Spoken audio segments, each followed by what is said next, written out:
So இந்த வண்டி வந்து நீங்கள் டூரிங்காக வாங்கலாமா வேணாமா அப்படின்னு பார்த்தீங்கன்னா, நீங்கள் பற்றி சொல்கிறது இப்போ ரோட்டில் திடீர்னு போயிட்டே இருக்கீங்க, திடீர்னு ஒரு பாட்டோல் வருது அப்படின்னா வந்து மைலேஜ் பற்றி வருவோம். லாங்கில் எவ்வளோ மைலேஜ் கொடுக்குதுன்னா எனக்கு எவ்வளோ கொடுத்துருக்கு அப்படின்னு பார்த்தீங்கன்னா 100 க்ரூஸ் பண்ணிட்டு போயிட்டு இருக்கேன்னு நினச்சிட்டு இருக்கேன். திடீர்னு ஸ்பீடோமீட்டர் எடுத்து பார்த்தா hello guys, once again welcome back to the channel everyone. இன்னைக்கு நம்ம Suzuki V-Strom ஓட டூரிங் ரிவ்யூ தான் பார்க்க போகிறோம். ஸோ இப்போ தான் ஏலகிரி போயிட்டு வரேன். ஸோ ஒரு லைட்டாக ஒரு ஸ்பின் ஆஃப் எடுத்துகிட்டு போயிட்டு அதுக்கப்புறமேல் டூரிங் ரிவ்யூ கொடுக்கலான்னு சொல்லி தான் இவ்வளோ நாளாக நான் வீடியோ போடாமல் இருந்தேன்.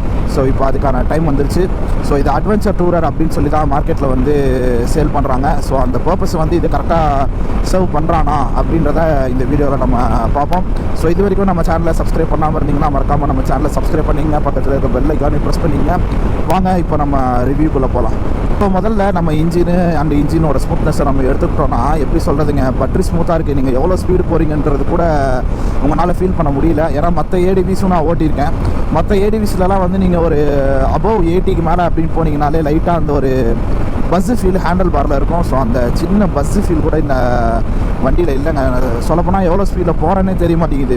நேற்றெல்லாம் வந்து எப்படி சொல்கிறது, நான் ஒரு 100 க்ரூஸ் பண்ணிட்டு போயிட்டு இருக்கேன்னு நினச்சிட்டு இருக்கேன். திடீர்னு ஸ்பீடோமீட்டர் எடுத்து பார்த்தா 110 115 போகுது. நீங்கள் அந்த விளாகை பாருங்கள், விளாகில் பார்த்தாலே உங்களுக்கு புரியும் எவ்வளோ ஸ்பீடு போகிறோன்றதே தெரிய மாட்டேங்குது. அந்த அளவுக்கு இன்ஜின் வந்து ரொம்ப பட்டரி ஸ்மூத்தாக இருக்குது.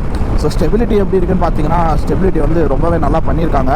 இந்த எர்கனாமிக்ஸ் வந்து நம்ம போகிறப்போ லாங் போகிறப்போ வந்து அந்த காற்றெல்லாம் வந்து கரெக்டாக டிஸ்ட்ரிபியூட் பண்ணி விட்ருது. எனக்கு வந்து இப்போ விண்ட்ஷீல்டு இப்படி இருக்குது. நிறைய பேர் வந்து விண்டு அடிக்குதுன்னாங்க.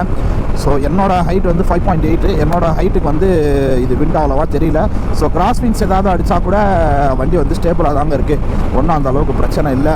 ப்ளஸ் இந்த வண்டியில் இன்னொரு பெனிஃபிட் என்னென்னு பார்த்தீங்கன்னா, நீங்கள் வந்து லாங் போகிறப்போ இந்த மொபைல் சார்ஜ் பண்ணணும் அந்த மாதிரி ஒரு பிரச்சனையே இல்லை. இதுலேயே யூஎஸ்பி சார்ஜிங் வந்து வண்டியிலே இன்புட்டாக வந்துடுது உங்களுக்கு. ப்ளஸ் இன்னொன்று என்னன்னு பார்த்தீங்கன்னா, சேம் அதே தான். பின்னாடி வந்து நீங்கள் கேரியர் எக்ஸ்ட்ரா மாட்டணுன்றது அவசியம் இல்லை. நல்ல பெரிய கேரியரே கொடுத்துருக்காங்க. நீங்கள் அதில் வந்து அழகாக உங்கள் லக்கேஜ் வந்து மவுண்ட் பண்ணிட்டு நீங்கள் போயிட்டே இருக்கலாம். வேணும்னா நீங்கள் அதிலே நீங்கள் டாப் பாக்ஸ் கூட ஜஸ்ட்டு டாப் பிளேட்டை ஃபிக்ஸ் பண்ணிட்டு டாப் பாக்ஸ் மாட்டிட்டு போயிட்டே இருக்கலாம். அந்த மாதிரி தான் கொடுத்துருக்காங்க. ஸோ எக்ஸ்ட்ரா நீங்கள் ஆக்சசரிஸ் வாங்கி போகணுன்னு பார்த்தீங்கன்னா கிராஷ் கார்டு, அப்புறம் மொபைல் மாட்டுறதுக்கு மொபைல் ஹோல்டரு. நீங்கள் மொபைல் ஹோல்டர் இங்கே வேணும்னா தான் நீங்கள் மாட்டலாம். இல்லை நான் இங்கேயே மாட்டிக்கிறேன்னா கூட உங்களுக்கு பிளென்டி ஆஃப் ஸ்பேஸ் இருக்குங்க. எதுலேயுமே கை வைக்காமல் டேரெக்டாக நீங்களே ஃபிட் பண்ணிக்கலாம். அந்த மாதிரி தான் கொடுத்து வச்சுருக்காங்க. ஸோ இப்போ மைலேஜ் பற்றி வருவோம். லாங்கில் எவ்வளோ மைலேஜ் கொடுக்குதுன்னா எனக்கு எவ்வளோ கொடுத்துருக்கு அப்படின்னு பார்த்தீங்கன்னா 35 to 38 அப்ராக்சிமேட்டாக கொடுத்துருக்குங்க. ஸோ 250cc இது வந்து ஒரு டீசெண்டான மைலேஜான்னு கேட்டிங்கன்னா ரொம்பவே நல்ல மைலேஜுங்க இது. ஏன்னா மற்ற ஏடிவிஸோ இல்லை நேக்கட் பைக்கோ ஸ்போர்ட்ஸ் பைக்கோ நீங்கள் கம்பேர் பண்ணுறப்போ இந்த இன்ஜின் ஸ்மூத்து, ஸ்பீடு, நல்ல பவரு, நல்ல டார்க்கு, ப்ளஸ்ஸு அதுக்கு வந்து உங்களுக்கு 35 to 38 மைலேஜுன்றது ரொம்பவே அதிகங்க. ஸோ வந்து மற்ற வண்டிங்கள்லாம் நீங்கள் எடுத்து பார்த்தீங்கன்னா கூட உங்களுக்கு மைலேஜ் வந்து அரௌண்ட் ஒரு 28 to 30, 32 தான் வரும் 250cc. ஏன் டாமினரே கூட ஒரு 28 to 30 தான் கொடுக்கும். ஆனால் இந்த வண்டி வந்து மைலேஜ் வந்து நான் இவ்வளோ கொடுக்குவோம் அப்படின்றத நான் எதிர்பார்க்கவே இல்லைங்க. அது ஒரு ப்ளஸ் பாயிண்ட்டு. அடுத்து நம்ம இந்த வண்டியோட சஸ்பென்ஷன் பற்றி வருவோம். ஸோ சஸ்பென்ஷன் வந்து எப்படி இருக்குது அப்படின்னு பார்த்தீங்கன்னா, சஸ்பென்ஷனும் நல்லா இருக்குங்க. எப்படி சொல்கிறது, இப்போ ரோட்டில் திடீர்னு போயிட்டே இருக்கீங்க, திடீர்னு ஒரு பாட்டோல் வருது அப்படின்னா வந்து அழகாக அதை கடந்து போயிடுது.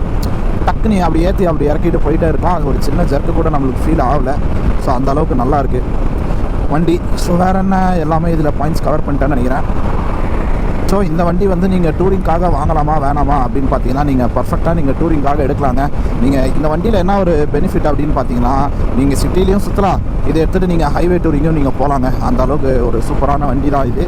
ஏன்னா மைலேஜும் இருக்குது, பவரும் இருக்குது, உங்களுக்கு அடிக்கட்டான ஸ்பீடும் இருக்குது உங்களுக்கு. ஸோ இந்த வண்டியில் வேறு எதுவுமே நெகட்டிவே இல்லையா, எல்லாமே பாசிட்டிவாக சொல்கிறேன்னு கேட்டால் ஒரே ஒரு நெகட்டிவ் இருக்குங்க. அதுவும் ஒரே ஒரு நெகட்டிவ் என்னன்னு பார்த்தீங்கன்னா, ஃபியூவல் டேங்க் தாங்க. ஃபியூவல் டேங்க் வந்து ஒரு 15 லிட்டர்ஸ் கொடுத்துருந்தாங்கன்னா நல்லா இருந்திருக்கும். 14 to 15 லிட்டர்ஸ். எனக்கு புரியுது இந்த வண்டி வந்து ஃபுல் அண்ட் ஃபுல்லு டூரிங்காக டிசைன் பண்ணல. சிட்டி ப்ளஸ் டூரிங் அதுக்கேற்ற மாதிரி தான் டிசைன் பண்ணியிருக்காங்க. வண்டி கொடுக்குற மைலேஜுக்கு வந்து உங்களுக்கு 12 லிட்டர்ஸே வந்து போதுமானதான். உங்களுக்கு எப்படி சொல்கிறது, ஒரு 35 மைலேஜ் கொடுக்குறதுனாலும் 10 லிட்டர் கணக்கு வச்சிங்கன்னா கூட 350 கிலோமீட்டர் வண்டி போகும். ஸோ அது வந்து பிரச்சனை இல்லை. இருந்தாலும் ஒரு 14 to 15 கொடுத்துருந்தாங்க அப்படின்னா, இப்போ நான்லாம் வந்து தோணுச்சுன்னா தான் நிப்பாட்டுவேன், இல்லைனா வந்து நிப்பாட்டவே மாட்டேன் நான், அந்த மாதிரி ஆள். ஸோ அந்த மாதிரி ஆளுங்களுக்கு வந்து கொஞ்சம் எக்ஸ்ட்ரா கொடுத்துருந்தா நல்லா இருந்திருக்குங்க. ப்ளஸ் சீட்டிங் கம்ஃபர்ட் இந்த வண்டியில் எப்படி இருக்குன்னு பார்த்தீங்கன்னா, சீட்டிங் கம்ஃபர்ட் வந்து அல்டிமேட்டாக இருக்குங்க. அப்ரைட் பொசிஷன் காலை பார்த்தாலே உங்களுக்கு தெரியும், இப்படி வந்து ஸ்ட்ரைட்டாக தான் இருக்கும். ஹேண்டில் பாரும் வந்து நல்லா வைடராக கொடுத்துருக்காங்க. வைடராக கொடுத்துருக்கறனால கொஞ்சம் வண்டி ஓட்டுறதுக்கு நல்லாவே இருக்குங்க. ஏன்னா ஸ்டெபிலிட்டியும் இருக்குது, பவரும் இருக்குது. உங்களுக்கு ஸ்பீடுக்கு ஸ்பீடும் இருக்குது, அதுக்கேற்ற கம்ஃபர்ட் இருக்கணும்ல, அதுக்கேற்ற கம்ஃபர்ட் வந்து பக்காவாக கொடுத்துருக்காங்க. நீங்கள் இந்த எக்ஸ்ட்ரா ஜெல் சீட்டு ஏர் சீட் வைக்கணுன்ற அவசியமே இந்த வண்டியில் இருக்காது. ஏன்னா உட்கார்றதுக்கும் பெரிய சீட்டு, பின்னாடி பில்லியனுக்கும் நல்ல பெரிய சீட்டு, நல்ல பெரிய வைடரான ஹேண்டில் பாரும் கொடுத்துருக்குறாங்க. ஸோ வந்து கம்ஃபர்ட் நல்லா இருக்குது. எப்போவுமே வந்து நம்ம லாங் போகும்போது நம்ம கை வந்து நம்ம இப்படி ஸ்டிஃபாக வைக்கக்கூடாது, எல் ஷேப்பில் வைக்கணும் கை. அப்போ தான் வந்து ரிலாக்ஸ்டு பொசிஷனில் இருக்கும். ஸோ அந்த ரிலாக்ஸ்டு பொசிஷன் இதில் இருக்கான்னு பார்த்தீங்கன்னா ரிலாக்ஸ்டு பொசிஷன் இருக்குது, ஒரு 70 to 80% தான் வருது. ஸோ எனக்கு வந்து அது பத்தலை, இன்னும் கொஞ்சம் ஹேண்டில் பார் ரைசர் போட்டால் பக்காவாக இருக்கும். ஆனால் வந்து இன்னும் நான் அந்த பழைய ஹார்ட் கோர் டூரிங் நான் இன்னும் ஆரம்பிக்கல, அந்த டூரிங் ஆரம்பித்தா தான் எனக்கு ஒரு ஐடியா வரும்.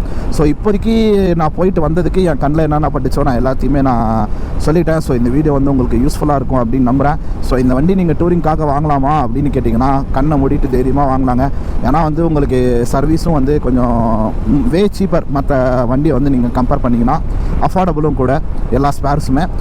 ஸோ இந்த வீடியோவில் உங்களுக்கு நீங்கள் எதிர்பார்த்தது கிடச்சிருக்கும் அப்படின்னு நினைக்கிறேன். இன்கேஸ் நான் எதாவது பாயிண்ட்ஸ் நான் மிஸ் பண்ணியிருந்தேன் அப்படின்னா கீழே கமெண்ட் செக்ஷனில் கமெண்ட் பண்ணுங்கள், கண்டிப்பாக நான் அந்த கமெண்ட்டுக்கு நான் ரிப்ளை பண்ணுவேன் நான்.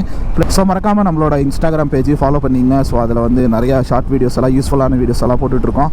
ஸோ அதையும் மறக்காமல் ஃபாலோ பண்ணிங்க. எல்லா லிங்க்கும் வந்து கீழே டிஸ்கிரிப்ஷனில் கொடுத்துருக்கேன். ஸோ நம்மளுக்கு ஏதாவது ஒரு டவுட் இருக்குது, உங்களுக்கு பர்சனலாக என்கிட்ட பேசணுன்னா டேரெக்டாக டிஎம்ஏ நீங்கள் பண்ணலாம். கண்டிப்பாக நான் அதை பார்த்துட்டு நான் ரிப்ளை பண்ணுறேன் கைஸ். ஸோ நெக்ஸ்ட் வீடியோவில் நம்ம மீட் பண்ணுவோம். Until that take care, bye, have a nice day guys.